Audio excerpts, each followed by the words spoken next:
Guys, we're here today at Race Retro on our stand. It's starting to get a little bit busy, but I am here with Paul and Mark, who want to take you through one of their new engineering, I want to say masterpieces. Would you say? Working on it. Working on it. So I'm actually going to go behind the camera for once, and these guys are going to take you around their project. Hi. So the other thing, apart from the Tomcat Academy, which you may or may not have seen the video of already, we're also launching our new Evolution Tomcat. So looks very similar to the old Tomcat, but it's changed in more or less every detail. Now we make our own chassis. Big step forward for us. So these are chassis that are specially manufactured for us to our specification to complement the FIA Tomcat frame sitting on top of it.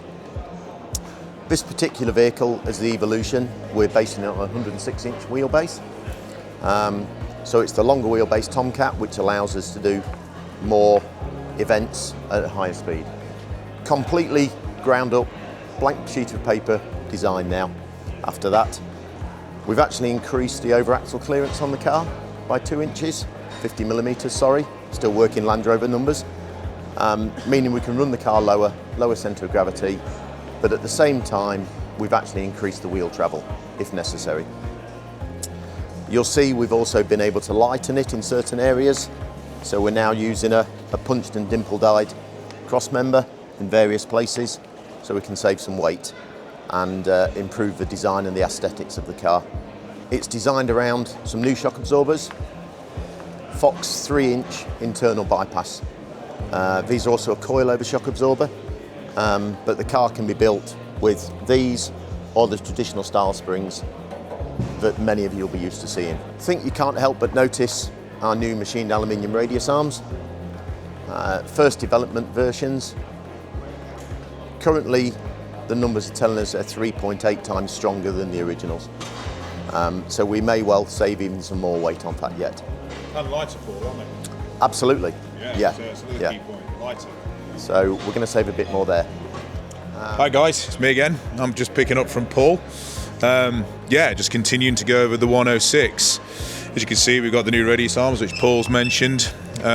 We're also having to go on these radius arms, some new axles built in America to enable us to cope with more horsepower. So the purpose of this car isn't just aesthetic, it's going to look better, different bodywork, totally different car in some respects, but it's all in an effort to harness more modern power from more modern Land Rover products. So if you come to the front, this car is being built with the Range Rover SVR 5-litre supercharged engine, 8-speed auto, and the Range Rover transfer box. So as you're probably all aware, to harness that power, we need all of the equipment behind it to be able to cope with it without braking. So as Paul said, the chassis is considerably lighter. The chassis is a lightweight model anyway. We've used a slightly thinner steel on this chassis. There's more triangulation to go in the frame. At the front, you can see there's no metalwork at all between the safety cell and the front outriggers. Paul and I have got that to build and design, so that's on CAD and also doing it the old-fashioned way of scratching our heads and figuring out how we're going to do it.